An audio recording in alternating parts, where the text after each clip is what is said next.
السلام علیکم دوستو، کیسے ہیں آپ سب؟ میں زبینہ فیاض ایک بار پھر آپ کے ساتھ میں شروع کر رہی ہوں مرم کائزان بائی عریشہ پارٹ 9۔ دیکھو تم کون ہو ہم نہیں جانتے، لیکن خدا کے لیے ہمیں معاف کر دو، ہم سے غلطی ہو گئی۔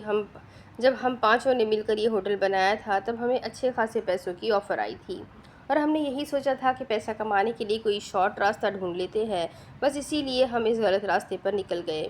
لیکن میں ان سب کے ساتھ شامل نہیں ہوں، مجھے معاف کر دو۔ میں یہ سب کچھ چھوڑ دوں گا، بلکہ اب تو میں کبھی بھی یہ غلط کام نہیں کروں گا، بلکہ اس ہوٹل کے شیئرز بھی بیچ دوں گا۔ مجھے اس ہوٹل میں کام ہی نہیں کرنا، میں پہلے ہی ان سب چیزوں کے خلاف تھا۔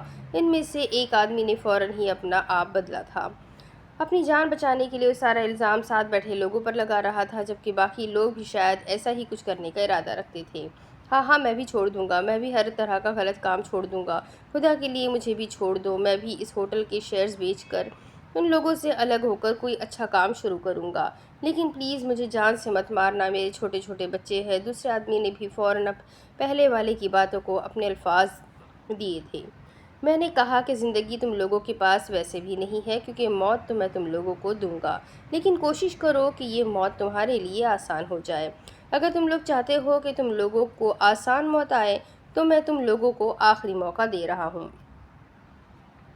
سچائی بتاؤ، وہ بولا ہی تھا جب ان میں سے ایک آدمی نے ہاتھ جوڑنے چاہے۔ کائزان نے اگلے ہی لمحے پستول اٹھا کر اس کی کھوپڑی کے بیچوں بیچ گولی چلائی تھی۔ میں نے کہا کہ مجھے کوئی فضول بات نہیں سننی، اتنی سی بات سمجھ نہیں آ رہی تم لوگوں کو؟ سچائی بتاؤ مجھے، کون کون کہاں کہاں شامل ہے تمہارے اس کھیل میں؟ کتنی لڑکیوں کو برباد کر چکے ہو، کتنے خاندان تباہ کیے ہیں تم لوگوں نے 3 سال سے؟ تم لوگوں نے کتنی معصوم لڑکیوں کی آبرو کو بے مول کیا ہے، کتنے شادی شدہ جوڑوں کو تباہ کیا ہے، کس حد تک ان لوگوں کو بلیک میل کیا ہے۔ یہ کھیل شروع تمہارے ہوٹل سے ہوتا تھا اور ختم مظہر پاشا کے پاس جا کر ہوتا تھا۔ یہ مت سوچنا کہ میں تم لوگوں کے مظہر پاشا سے انجان ہوں۔ اس کھیل کے ماسٹر مائنڈ کے بارے میں میں سب کچھ جانتا ہوں۔ اب بہتر یہی ہے کہ جو میں کہتا ہوں وہ بولنا شروع کرو۔ اس نے جیسے دھمکی دی تھی اور اس دفعہ اس کی دھمکی کام آ گئی تھی۔ ان تینوں کے بیچ میں بیٹھا شخص فوراً ہی اپنی زبان کھول چکا تھا۔ ہم نے کسی بڑے آدمی کے گھر والوں کو ٹارگٹ نہیں کیا ہے۔ ہمارے ہوٹل میں جو بھی لوگ آتے ہیں ہم سب سے پہلے یہ دیکھتے ہیں کہ وہ بیک گراؤنڈ کے حساب سے کتنے اسٹرانگ ہیں۔ ہم کبھی انگریزوں کو اس معاملے میں نہیں گھسیٹتے تھے، کیونکہ انگریزوں کے لیے ان کی عزت اتنی زیادہ اہمیت رکھتی ہی نہیں تھی کہ وہ خاموشی سے بیٹھ جاتے۔ ہم زیادہ سے زیادہ پاکستان، انڈیا، بنگلہ دیش یا سری لنکا سے آئے لوگوں کو ٹارگٹ کرتے تھے، کیونکہ عزت کی خاطر یہ لوگ خاموش ہو جاتے تھے، اور دوسرا ایسے لوگ جن کا تعلق بڑے بڑے خاندانوں سے نہیں ہوتا تھا، یہ ہمارے لیے فائدہ مند ثابت ہوتے تھے۔ ہم پہلے اس کپل کے روم کے اندر ویڈیو بناتے تھے، وہ فحش ویڈیو کبھی کسی کے سامنے نہ آئے، اس لیے ہم ان کو بلیک میل کرتے تھے۔ لڑکی اگر زیادہ خوبصورت نہ ہو تو پیسے لے کر معاملات ختم ہو جاتے تھے، لیکن اگر لڑکی زیادہ خوبصورت ہو اور وہ ہمارے اگلے کلائنٹس کو پسند آ جائے تو ہم اسے یہاں سے بھیج دیتے تھے۔ جو لوگ زیادہ پیسے نہیں دے پاتے تھے ان کی بیویوں کے ساتھ ہم لوگ خود کچھ کلائنٹس کے ساتھ مل کر غلط کام کرتے تھے اور پھر انہیں آزاد چھوڑ دیتے تھے۔ اس طرح ہمارے کلائنٹس بھی خوش ہو جاتے تھے اور ان لوگوں کی طرف سے ہم پر کوئی کیس بھی نہیں بنتا تھا، اس سوچ کے ساتھ کہ یہ لوگ کبھی بھی یہ چیز اپنے خاندان یا کسی اور طرف نہیں جانے دیں گے۔ ہم لوگ بے فکر ہو کر ان کی ویڈیوز انہیں واپس کر دیتے تھے، لیکن جو لوگ آواز اٹھاتے تھے یا ہمیں کسی طرح سے ٹارگٹ کرنے کی کوشش کرتے تھے، ہم ان کی ویڈیوز کو سائٹس پر ریلیز کر دیتے تھے، جس پر لاکھوں کے حساب سے ویوز آتے اور ہمیں بہت پیسہ ملتا۔ انجم بھی اپنے شوہر کے ساتھ یہاں ہنی مون کے لیے آئی تھی۔ جب ہم نے کمرے میں اس کی ویڈیوز بنا دی، انجم بہت خوبصورت تھی۔ اس کی ویڈیو جب ہم نے مظہر پاشا تک پہنچائی تو اس کا دل اس پر آ گیا اور اس نے یہی کہا کہ لڑکی اسے اس کے بستر پر چاہیے۔ اس لیے ہم نے انجم کو بلیک میل کرنا شروع کیا، لیکن انجم کا شوہر وقار وہ ویڈیو لے کر پولیس اسٹیشن پہنچ گیا اور اس نے ہم پر اور ہمارے پورے ہوٹل پر کیس کروا دیا، جس کا ہمیں بہت نقصان ہو سکتا تھا۔ اسی لیے پیسوں کا لین دین کر کے ہم نے کیس بند کروا دیا اور وقار کو کڈنیپ کروا لیا، کیونکہ وقار کسی بھی حالت میں خاموش ہونے کو تیار ہی نہیں تھا۔ مظہر پاشا کے حکم پر وقار کو گولی مار دی گئی، جبکہ اس لڑکی انجم کو ہم نے مظہر پاشا کے پاس ایک ہوٹل تک پہنچا دیا تھا۔ وہ تقریباً 25-26 دن تک مظہر پاشا اور اس کے لوگوں کو خوش کرتی رہی، لیکن وہ لڑکی ہمت ہارنے کو تیار ہی نہیں تھی۔ ان سب چیزوں کے بعد وہ نہ صرف ہمارے ہی ایریا سے بھاگ گئی بلکہ وہ کسی گینگسٹر کی تلاش میں نکل گئی، کیونکہ وہ پتہ چلا چکی تھی کہ کوئی بھی پولیس والا اس معاملے میں اس کی مدد نہیں کرنے والا۔ لیکن وہ گینگسٹر بھی اس معاملے میں اس کی مدد نہیں کر رہا تھا، شاید وہ گینگسٹر اس سے ملا ہی نہیں۔ اسی دوران وہ لڑکی ایک بار پھر سے ہمارے ہاتھ لگ گئی، اور اس دفعہ بھی وہ لڑکی ہمت ہارنے کو تیار نہ تھی۔ اس کا منہ بند نہ کرنے پر ہم نے اس کی فحش ویڈیوز بنا کر اس کے بھائی باپ اور خاندان والوں کے نمبروں پر بھی سینڈ کر دی، اور اس دفعہ ہم کامیاب ہو گئے تھے۔ ڈرگز کی اوور ڈوز دینے کی وجہ سے اس لڑکی کی حالت بہت خراب ہو چکی تھی۔ ہمیں ڈر تھا کہ یہ نہ ہو کہ یہ ہمارے پاس ماری جائے اور ہم کسی بڑی مصیبت میں پڑ جائے، اسی لیے ہم نے اسے چھوڑ دیا، جبکہ اس لڑکی نے 3 دن کے بعد پانی میں ڈوب کر خودکشی کر لی۔ ہمیں لگا تھا اس کی خودکشی کے بعد یہ کیس ختم ہو جائے گا، لیکن یہ کیس ختم نہیں ہوا، بلکہ آپ لوگ ہمیں یہاں اٹھا لائے۔ وہ تفصیل سے بتاتے ہوئے انہیں دیکھ رہا تھا، جبکہ قائزان خاموشی سے اسے سنتا رہا۔ ان 3 سالوں کے درمیان تقریباً 31 لڑکیاں تھیں جو ہمارے ہاتھ لگی تھیں، جو مظہر پاشا کے بہت کام آئی۔ باقی جو بھی تھی وہ پیسوں کا لین دین کر کے منہ بند کر چکی تھی۔ ان 31 لڑکیوں میں سے تقریباً 22 کی موت ہو چکی ہے، جبکہ باقی کی 4 پاگل ہو چکی ہے اور 5 خود اپنی مرضی سے اب یہ کام کر رہی ہیں۔ وہ ساری تفصیل اسے بتا چکے تھے، جبکہ اس نے اپنی لوڈ گن اٹھاتے ہوئے بنا سوچے سمجھے ان تینوں پر گولیاں چلا دی تھی۔ لمحوں میں ہی وہاں لاشوں کا ڈھیر لگ چکا تھا، لیکن اسے پرواہ نہ تھی۔ ان کی لاشوں کو سمندر میں پھینک دو، وہ حکم دیتے ہوئے باہر نکل گیا تھا۔ کیا مطلب ڈبلو کے لیے کچھ بھی نہیں، اتنے شاہی ڈنر میں سے رفیل نے اس کے جانے کے بعد رسل کی طرف دیکھتے ہوئے کہا تھا۔ نہیں، وہ اتنے گندے اور زنانی لوگوں کا گوشت نہیں کھاتا۔ ہمارا بچہ صاف ستھرا ہے، اور ویسے بھی ان لوگوں کا گوشت کھلا کے کیا اس کے دانت تو صاف کرے گا؟ رسل نے اس کی طرف دیکھتے ہوئے کہا تھا، جبکہ وہ نفی میں سر ہلاتا فوراً لاشوں کو اٹھانے ٹھکانے لگانے کا انتظام کرنے لگا۔ ارے بیبی، تم تو جاگ رہی ہو، مجھے لگ رہا تھا کہ تم سو رہی ہوگی۔ اس نے کمرے کے اندر قدم رکھا تو اسے جا نماز سمیٹتے ہوئے دیکھا تھا۔ جی، میں فجر پڑھ رہی تھی۔ آپ کہاں تھے؟ میں تقریباً رات 10 بجے جاگی تھی، لیکن آپ کو نہیں دیکھا۔ کہاں چلے گئے تھے آپ، اور کیا آپ ساری رات گھر واپس نہیں آئے؟ وہ پریشانی سے اس سے پوچھنے لگی تھی، جبکہ وہ خاموشی سے آ کر بیڈ پر لیٹ گیا تھا۔ آپ کے ہاتھ سے دوبارہ سے خون نکلا تھا کیا؟ وہ اس کے پاس آتے ہوئے پوچھنے لگی تھی، جب اس نے نفی میں سر ہلایا۔ تمہارے مرہم لگانے کے بعد خون کی یہ مجال جو یوں نکلے؟ وہ اپنا ہاتھ اس کی طرف بڑھاتے ہوئے بولا۔ تو پھر آپ کی شرٹ پہ اتنا زیادہ خون کیوں لگا ہے؟ یہ اتنے چھیٹے کیوں ہے آپ کی شرٹ پہ؟ وہ اس کی شرٹ کی طرف اشارہ کرتے ہوئے بولی تو قائزان کا دھیان پہلی دفعہ اپنے کپڑوں پر گیا تھا، اور اس کی سفید شرٹ سچ میں بہت سارے نقطوں سے بھری ہوئی تھی۔ ارے ڈارلنگ، یہ تو ان حرام خوروں کا خون ہے، وہ اٹھ کر کھڑے ہوتے ہوئے کہنے لگا۔ اپنی شرٹ سے خون کے چھینٹے صاف کرنے کے بارے میں سوچ رہا تھا جب اس کا دھیان مرم کی طرف گیا، جو بے یقینی سے اسے دیکھ رہی تھی۔ آپ نے قتل کیا ہے؟ وہ پوچھ رہی تھی، اور ساتھ ہی کانپ بھی رہی تھی۔ ہاں میری جان، کچھ لوگوں کا یہی انجام ہوتا ہے۔ تم پریشان مت ہو، ادھر آؤ میرے پاس۔ اس نے ہاتھ بڑھاتے ہوئے اسے تھامنا چاہا ہی تھا جب اگلے ہی لمحے وہ لڑکھڑا کر زمین بوس ہوئی۔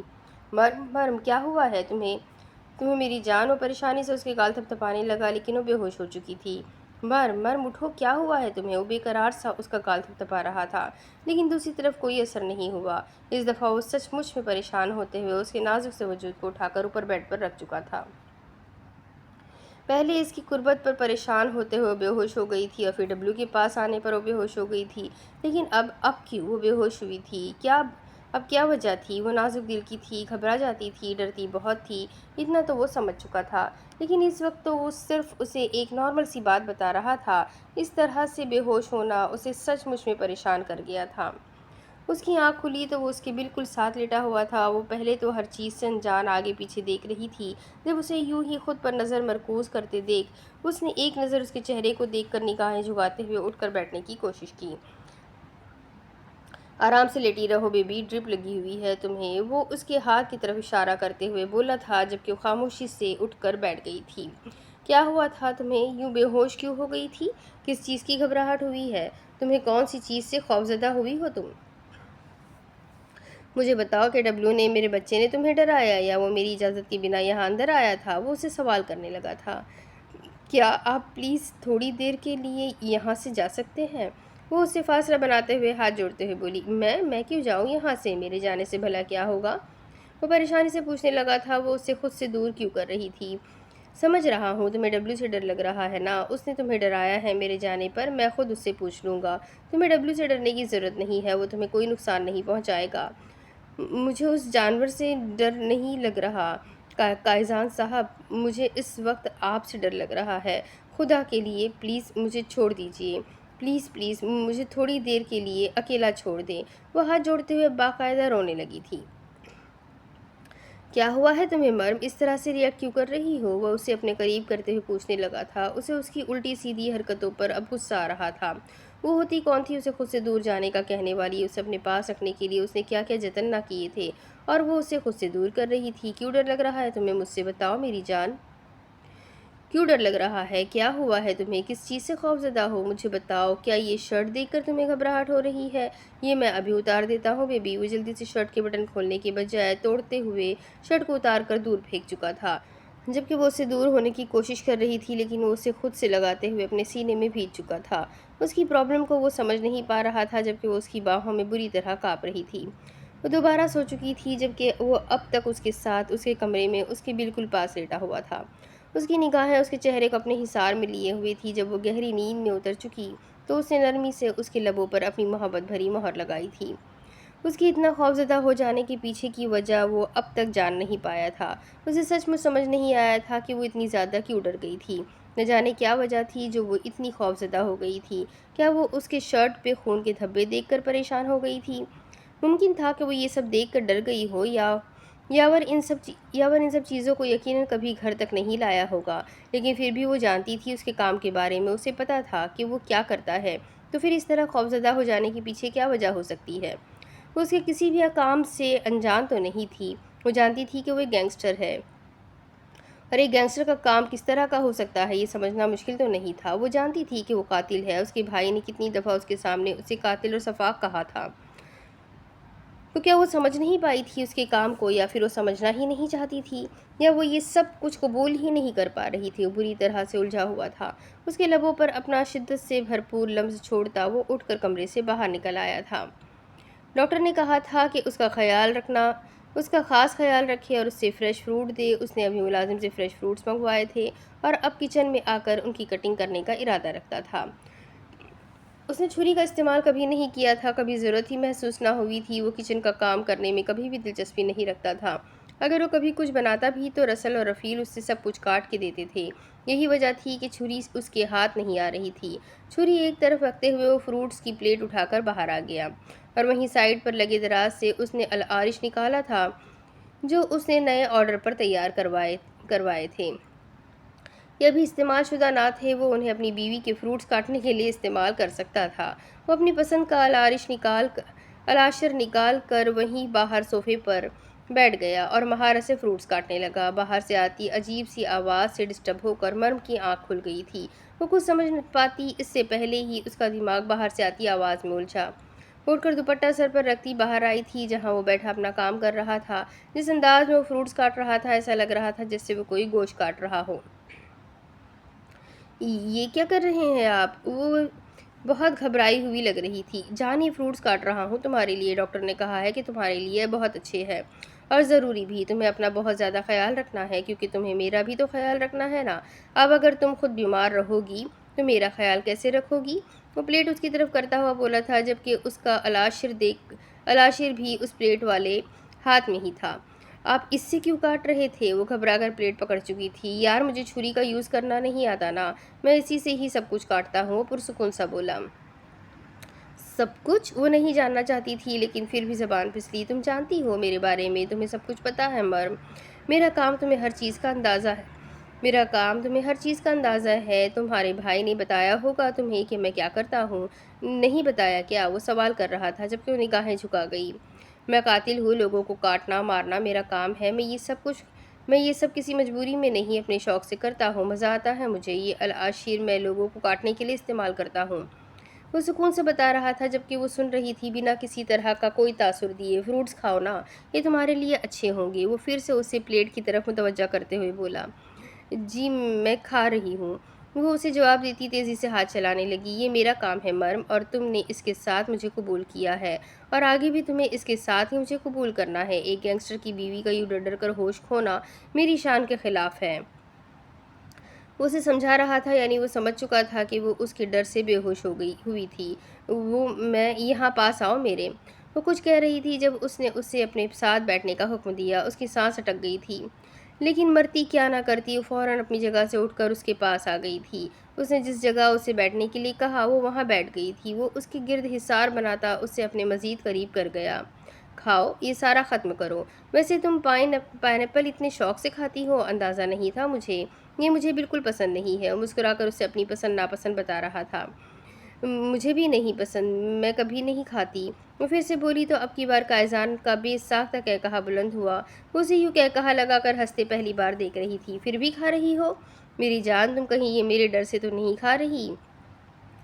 میرا بچہ، خود پر جبر مت کرو۔ تمہارے معاملے میں میرا دل بہت کمینہ ہے۔ تم بیکار میں ڈر رہی ہو۔ میں تمہیں چاہ کر بھی کبھی کوئی نقصان نہیں پہنچا سکتا، وہ یقین دلا رہا تھا، جبکہ اس کی باہوں میں قید خاموشی سے پلیٹ واپس رکھنے لگی۔ تمہیں پسند نہیں الگ بات ہے تمہیں، لیکن تمہارے شوہر نے بہت محنت سے کاٹا ہے۔ اسے دیکھتے ہوئے بولا تو اگلے ہی لمحے وہ پلیٹ واپس اٹھا چکی تھی۔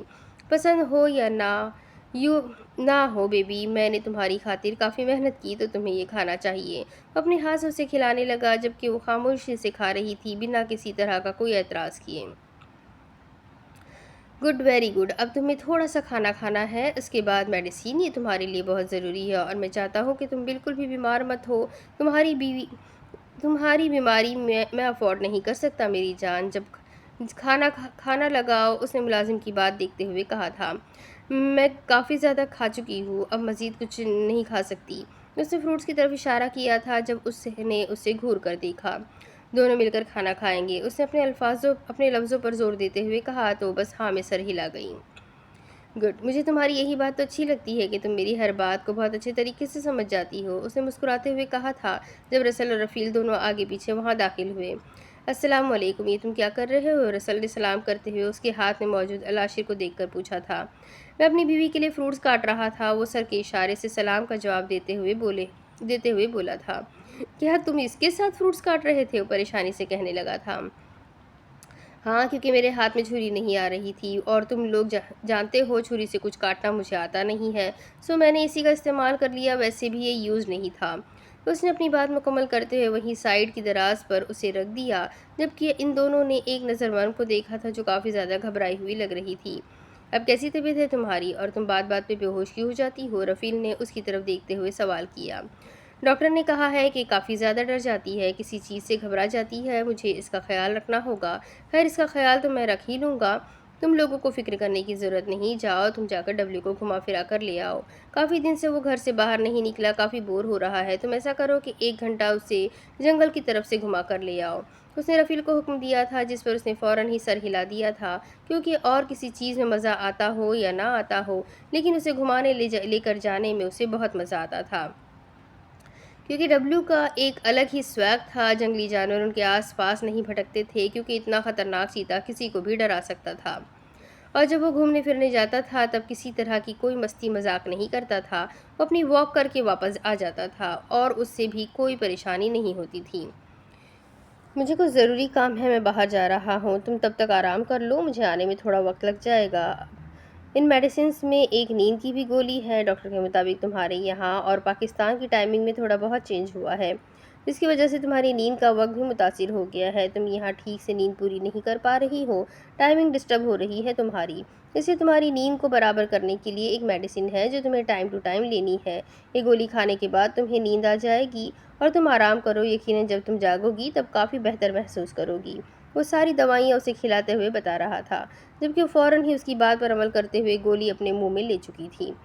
تم بہت سمجھدار ہو، میری ساری باتیں آسانی سے سمجھ جاتی ہو، تمہیں ایک اور بات سمجھا رہا ہوں، مجھے یقین ہے کہ یہ بات بھی تم سمجھ جاؤ گی۔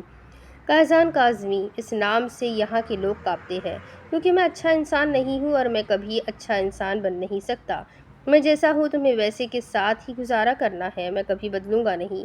میں جانتا ہوں کہ میرے کام کو لے کر تم بہت پریشان ہو، میں کوشش کروں گا کہ میں اپنا کوئی بھی کام تمہارے سامنے نہ کروں، لیکن تمہیں بھی کوشش کرنی ہے ایڈجسٹ کرنے کی۔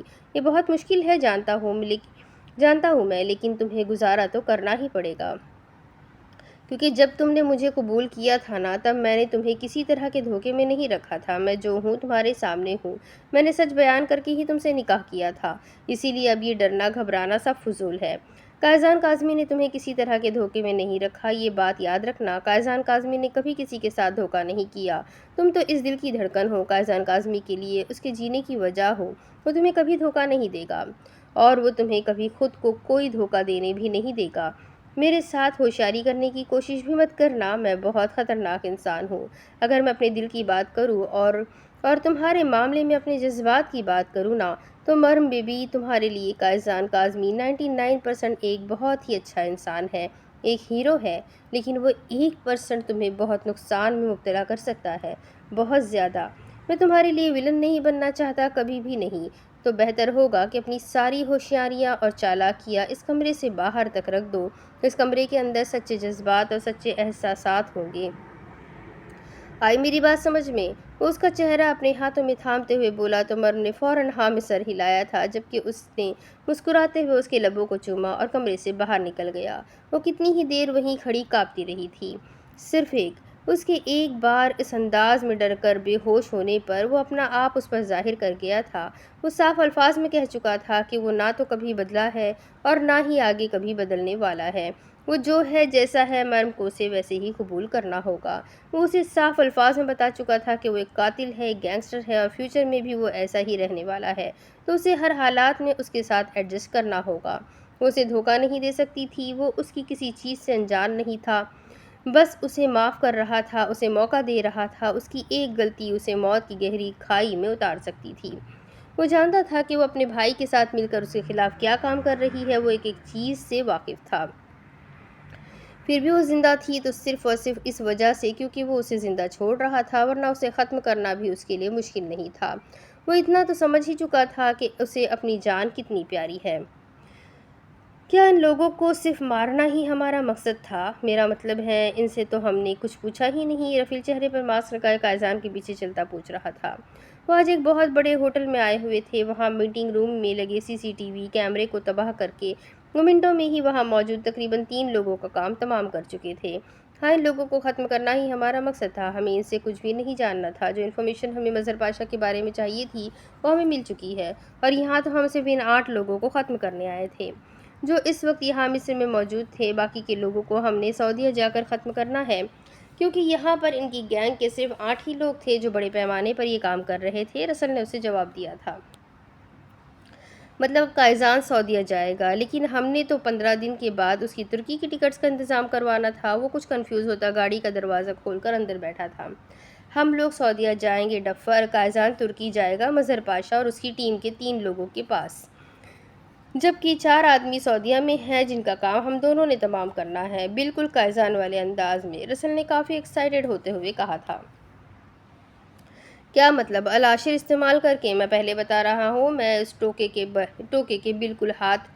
کو بالکل ہاتھ نہیں لگانے والا۔ میں اتنا ظالم سفاک ہرگز نہیں ہوں، میں بہت نیک دل فرشتہ صفت انسان ہوں۔ وہ گاڑی روکتے ہوئے بولا تھا، جبکہ اس کے اچانک گاڑی روکنے پر قائزان نے اسے گھور کر دیکھا تھا، جبکہ اس کی شرٹ پہ لگے خون اور گردن سے بہتے خون کی لکیر سے خوفزدہ ہو کر اس نے فوراً ہی گاڑی واپس اسٹارٹ کر دی تھی۔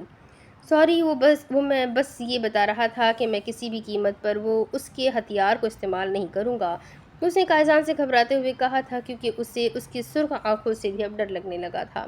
یہ ساری بکواسیات تم لوگ بعد میں کر لینا، پہلے گھر پہنچو، مجھے مرم کے جاگنے سے پہلے گھر جانا ہے اور اس کے لیے کچھ ہیلدی کھانے کا انتظام کروانا ہے۔ وہاں میری بیوی بیمار ہے اور تم لوگوں کے اپنے قصے کہانیاں ختم نہیں ہو رہے، اس نے کافی غصے سے اسے گھورتے ہوئے کہا تھا۔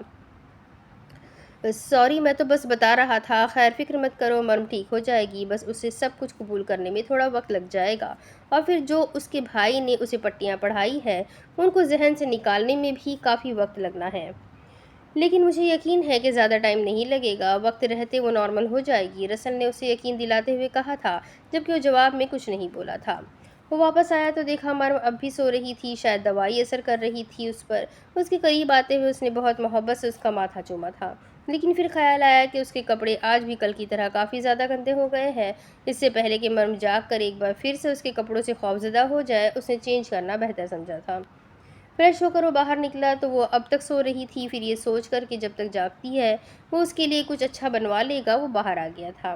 وہ جب سے یہاں آئی تھی تب سے اس نے کچھ بھی ٹھیک سے نہیں کھایا تھا، شاید اسے یہاں کے کھانے پسند ہی نہیں آ رہے تھے، بس زندہ رہنے کے لیے کچھ نہ کچھ کھا رہی تھی۔ اس طرح سے تو زندگی نہیں چل سکتی تھی، اسے اس کی پسند کے مطابق کچھ کھانا کھلانا تھا جو اسے اتنا اچھا تو لگے کہ وہ پیٹ بھر کر کھانا کھا سکے۔ اس لیے اس نے آج ایک آدمی کو بلوایا تھا۔ ہاں سنو، تمہیں میری بیوی کے لیے کچھ اچھا کھانا بنانا ہے، کچھ پاکستانی بناؤ جو اسے بہت پسند آئے، بہت زیادہ پسند آئے۔ اس نے آج ہی ایک ماسٹر شیف کو اپنے گھر بلوایا تھا۔ جی سر، میں سارا پاکستانی فوڈ بنا لیتا ہوں، آپ کو مجھ سے کوئی شکایت نہیں ہوگی، آپ بس مجھے یہ بتائیے کہ آپ کی مسز کو کیا پسند ہے اور کیا نہیں، میں اس حساب سے مینیو دیکھ لیتا ہوں۔ یہ مجھے نہیں پتا، بس تم کچھ بھی اچھا بناؤ جو کہ پاکستان کے ہر بندے کو پسند ہو۔ میری بیوی کو یہاں کا کوئی بھی کھانا پسند نہیں آ رہا، وہ ٹھیک سے کچھ بھی نہیں کھا رہی، تو اگر اسے تمہارا کھانا پسند آ گیا تو تمہاری جاب پکی، تمہیں تمہاری منہ مانگی قیمت ملے گی۔ بس میری بیوی کچھ ٹھیک سے کھا سکے۔ وہ اسے کام پر لگاتا خود باہر نکل گیا تھا، جبکہ وہ آدمی اس کے گھر کا ایک ایک کونا چیک کر رہا تھا۔ ہر انسان کے ہاتھ میں ریوالور تھی، جبکہ باہر بندھا وہ چیتا بھی اسے ڈرانے کی وجہ بنا تھا۔ لیکن ملازم نے کہا تھا کہ اس کے صاحب ان ساری چیزوں کا شوق رکھتے ہیں، اسی لیے وہ خاموشی سے سیدھا اندر آ گیا تھا۔ لیکن یہاں اندر آنے کے بعد اسے احساس ہوا تھا کہ وہ غلط جگہ پر آ گیا تھا۔ اب مرتا کیا نہ کرتا، وہ کچن میں آ کر کھانا بنانے لگا۔ سب سے خاص بات تو اس کے لیے یہ تھی کہ اگر یہاں کی میڈم کو کھانا پسند آتا ہے تو یہ نوکری اس کی پکی ہو جائے گی، اور یہ نوکری منہ مانگی قیمت پر ملنے والی نوکری تھی جسے وہ اپنے ڈر کی وجہ سے کھونا نہیں چاہتا تھا۔ اسی لیے وہ اس وقت پاکستان کی سب سے فیمس اور بیسٹ ڈشز بنانے کی کوشش کر رہا تھا جو اسے یقین تھا کہ میڈم کو بہت پسند آنے والی ہے۔ اس کی آنکھ کھلی تو کمرے میں اس کے علاوہ اور کوئی بھی نہیں تھا۔ شاید وہ پھر چلا گیا تھا اپنے کسی کام کے سلسلے میں، یا پھر سے شاید کسی کو موت کے گھاٹ اتارنے کے لیے۔ وہ جتنا اس کے بارے میں سوچ رہی تھی اتنا ہی اس کے اندر خوف پیدا ہو رہا تھا۔ یہ تو وہ جانتی تھی کہ وہ کوئی معمولی انسان نہیں ہے، بلکہ ایک قاتل ہے، ایک سفاک انسان ہے جو کبھی بھی کسی کا بھی قتل کر سکتا ہے۔ لیکن وہ یوں کسی کا بھی قتل کر کے اس کے سامنے ایسی خون آلود حالت میں آئے گا، وہ اس کے ساتھ نارمل رہے گی، تو ایسا تو ممکن نہیں تھا۔ اس کے ساتھ زندگی گزارنا اس کے لیے آسان نہیں تھا، یہ بہت بڑا ٹاسک تھا۔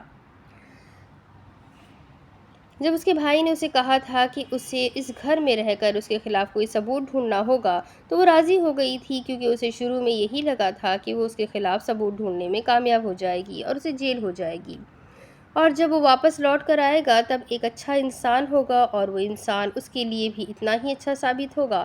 اسے لگتا تھا وہ ایک غلط بھٹکے ہوئے شخص کو راہ راست پر لے آئے گی، لیکن یہ بہت مشکل تھا۔ وہ عجیب طرح کا انسان تھا۔ اس کا غصہ، اس کا جنون اسے بری طرح سے پریشان کر رہا تھا۔ اس کی آنکھوں کی سرخی سے اسے ڈر لگنے لگا تھا۔ کوئی تب تک غلط نہیں ہوتا جب تک اس کے ساتھ غلط نہ ہوا ہو، تو کیا ایسا ممکن تھا کہ قائزان کی زندگی میں کچھ ایسا ہوا ہے جس نے اسے یہ راہ چننے پر مجبور کر دیا؟ شاید نہیں، کیونکہ اس نے کہا تھا قتل کرنا اس کا شوق ہے، مجبوری نہیں۔ وہ یہ سارے کام اپنے شوق سے کرتا ہے، لیکن کوئی شوق سے کسی کا قتل نہیں کرتا۔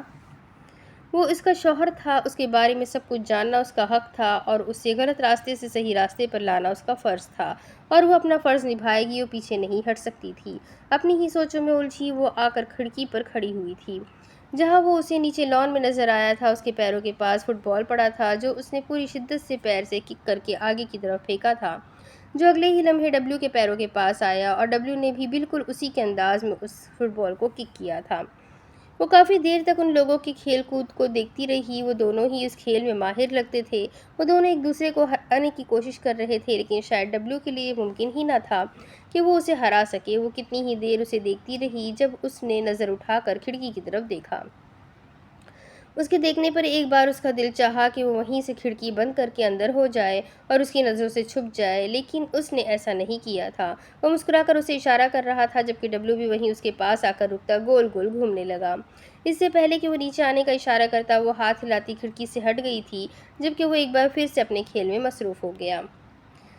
سنیں، کھانا میں نے تیار کر دیا ہے، پلیز آپ جا کر سر کو بتا دیجئے کہ کھانا تیار ہے، اور 2 گھنٹے کے اندر جتنا سر نے وقت دیا تھا اسی وقت کے اندر میں نے ان کے حکم کی تکمیل کی ہے۔ آپ پلیز جا کر انہیں انفارم کر دیں۔ وہ کھانا بنا کر باہر نکلتے ہوئے بولا تھا۔ آپ فی الحال صبر کریں، سر ابھی اپنے پیٹ کے ساتھ کھیلنے میں مصروف ہے، وہ فی الحال آپ سے بات نہیں کر سکتے اور نہ ہی سر ڈسٹربنس پسند کرتے ہیں۔ اگر میں وہاں جاؤں گا تو سر غصہ ہوں گے، اس نے اس آدمی کی طرف دیکھتے ہوئے کہا۔ لیکن یہ کیا بات ہوئی؟ سر نے مجھے 2 گھنٹے کا وقت دیا تھا اور 2 گھنٹے سے پہلے مجھے میرا کام نپٹانا تھا۔ تب اگر آپ انہیں وقت پر جا کر انفارم نہیں کریں گے تو سر کو لگے گا کہ میں نے اپنا کام وقت پر ختم نہیں کیا۔ وہ پریشانی سے اسے دیکھتے ہوئے کہنے لگا تھا، وہ چاہتا تھا کہ اسے جلد سے جلد اس کے کام کا معاوضہ ملے اور اسے جلد سے جلد اس نوکری پر رکھ لیا جائے۔ دیکھیں، میں آپ کی پریشانی سمجھ سکتا ہوں، لیکن میں وہاں باہر ہرگز جانے کی غلطی نہیں کر سکتا۔ اگر آپ میں اتنی ہمت ہے تو جائیے، آپ خود چلے جائیے اور سر کو بتا دیجئے کہ آپ نے اپنا کام وقت پر ختم کر لیا ہے۔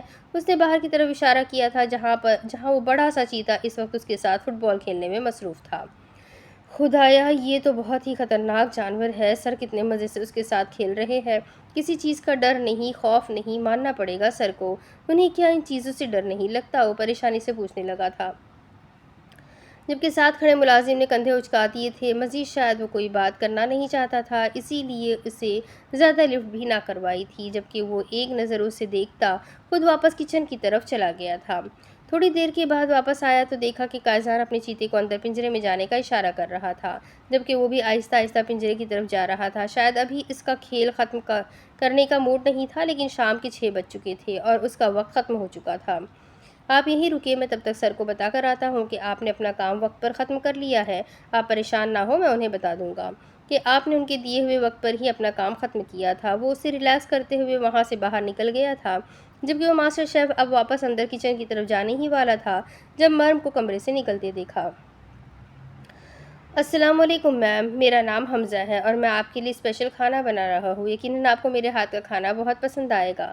اگر آپ کو میرے ہاتھ کا کھانا پسند آ گیا تو یقیناً سر مجھے اس نوکری پر رکھ لیں گے، اور پلیز آپ کو میرا کھانا پسند آنا چاہیے۔ وہ ریکویسٹ کر رہا تھا یا کچھ اور، اس کا انداز مرم کو کچھ عجیب سا لگا تھا، جیسے وہ اسے جانتا ہو یا اس سے کوئی اور بات کرنا چاہ رہا ہو۔ اس نے پریشانی سے اس کی طرف دیکھا تھا کیونکہ وہ اس کے اشارے کو بھی سمجھ نہیں پائی تھی۔ وعلیکم السلام، شکریہ آپ نے میرے لیے کھانا بنایا، لیکن مجھے آپ کا کھانا پسند آنا چاہیے اور آپ کو اس نوکری پر رکھنا ہے کا مطلب میں کچھ خاص سمجھی نہیں، یہ کیا چکر ہے؟ وہ پریشانی سے اس سے پوچھنے لگی تھی، جبکہ وہ ایک نظر باہر کی طرف دیکھتے ہوئے تھوڑا اس کے قریب ہوا۔